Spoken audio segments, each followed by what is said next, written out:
have to try to find their way home. Now, I just wanted to make a brief, I think I spoke a little in haste when Jose asked me about the Minutemen, this civilian group that patrols the border. I think it's really important, right? The fact of the matter is the white working class is suffering under neoliberal globalization as well. They are. They don't have jobs. The jobs that they have are paid very little. The trade union movement has been successful in addressing these changes in the U.S. economy to effectively organize workers. People are having to go into the military so that they can try to secure some kind of livelihood for their children. I mean, there's all of this stuff going on for the white working class. And so the white working class is, right, there is this sense of feeling under siege. And mistakenly under siege, but there's still this feeling, and it's driving them into these kinds of right-wing organizations.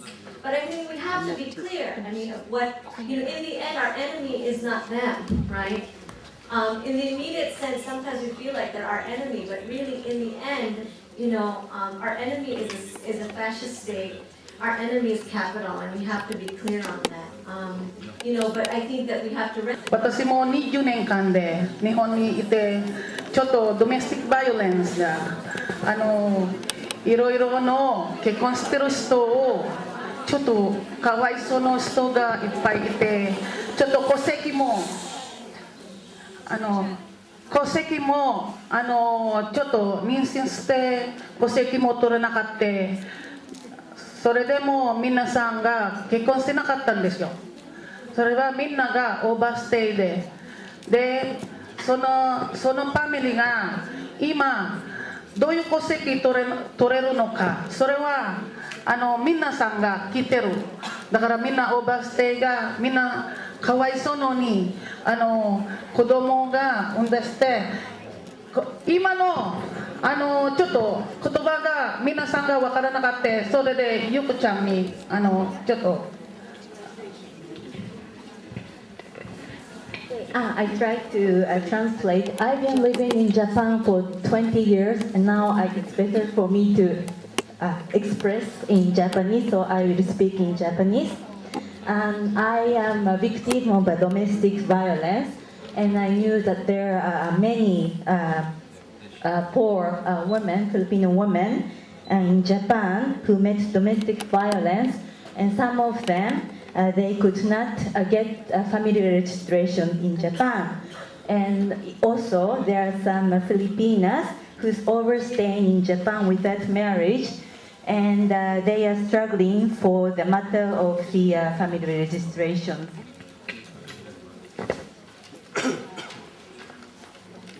I would like to audition for sharing. I'm Rosana Tapidu, representing Kafing Japan Akishima. Good afternoon to all of you. I would like to share our struggle as a Filipino migrants in Japan. I had 2 children with the same Japanese father. One child has a Japanese citizen, but one is a Filipino nationality. We struggled this for almost 5 years in the Japanese court to get the Japanese nationality of my eldest daughter, including 9 children. Finally, this month, June 4, the Supreme Court recognized to give Japanese nationality of our children. We are 10 mothers of Filipino migrants in Japan. Actually, it is the second victory of the Filipino migrants family in Japan.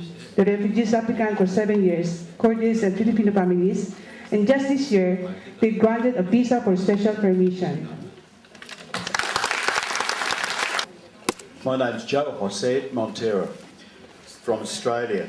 And I just want to make a little statement, trying to help to tie things together from what I see as our context, and I hope that helps other people as well. As it was said before, we are also one of those countries that has a history of being a migrant settler country. Capitalism's developed on that basis. And it developed, well, obviously, with the use of migration, right from the beginning, from the very day that Britain planted the flag and declared the place a colony. It required migration in order to destroy the existing indigenous society and economy. It was no accident, it was deliberate. There was wholesale genocide, almost decimated the Indigenous population. And they've been fighting back ever since. And good luck to them. Now this is a story side. There are two tales really that go hand in hand. One is the story of the oppressor. The other one is of the Indigenous people and those who come here and become part of the nation in time. Because there has been resistance. And it's been this resistance from migrants. It was that in the mid-1800s that actually developed the struggle that put an end to colonial status. We won formal independence. We became a nation. But without the migrants, that would not have happened.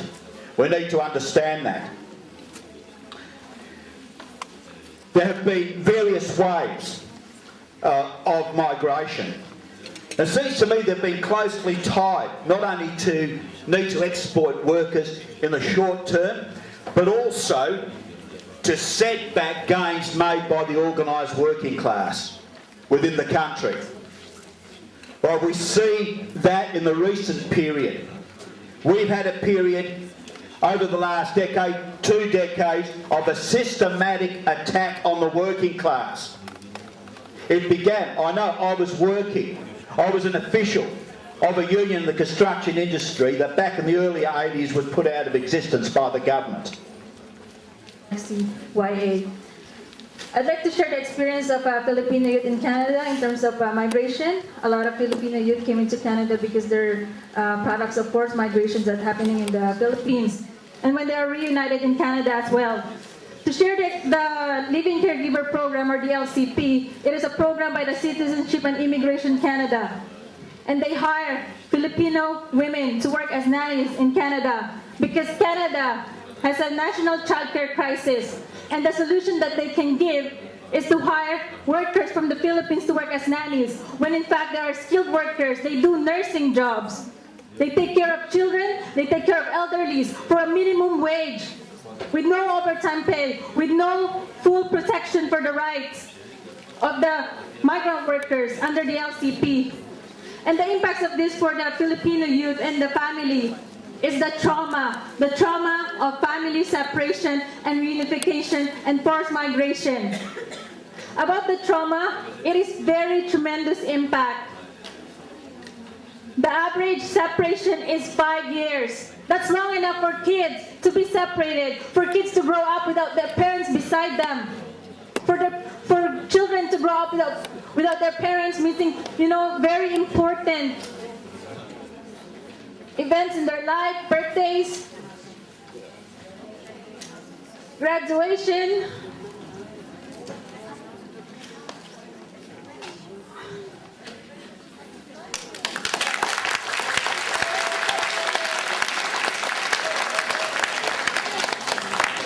The LCP has that barrier for families to come together. It is actually a barrier under the LCP that families cannot come together, that Filipino women cannot bring their children with them. That's why we're also supporting to scrap the Living Caregiver Program, allow families to come together, and allow our workers to come as landed immigrants. And additional to the social impacts is the family separation reunification, the 5-year separation, that's long enough, but when they're reunited in Canada, they're reunited as strangers with their mothers. Another thing is that the divorce in the families, the family breakdown. After long years of separation, the parents separate. Children, youth have seen how their family break down. When they were separated in the Philippines, they experienced the trauma of their family members leaving them in the Philippines. And when they have to leave the Philippines, they experience that another trauma that they have to leave their families behind who have taken care of them for many years. And when they arrive in Canada, they are reunited with their mothers as strangers. At the same time, adding to this trauma is the lack of services for the Filipino community. The parents are still skilled. Their educations are not recognized. Their skills, their professions, this marginalization also has big impact for the Filipino youth. It is no surprising that this ongoing marginalization of community has also impacted youth.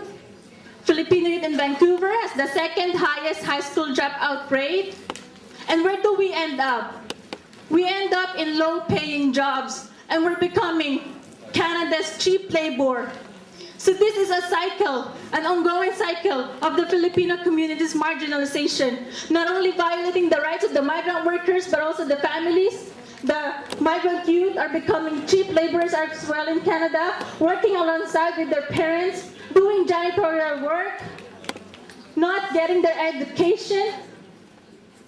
And this is why we struggle for our rights and welfare in Canada, as well for the national and social liberation in the Philippines, because we know the economic and political crisis in the Philippines have forced us to go abroad.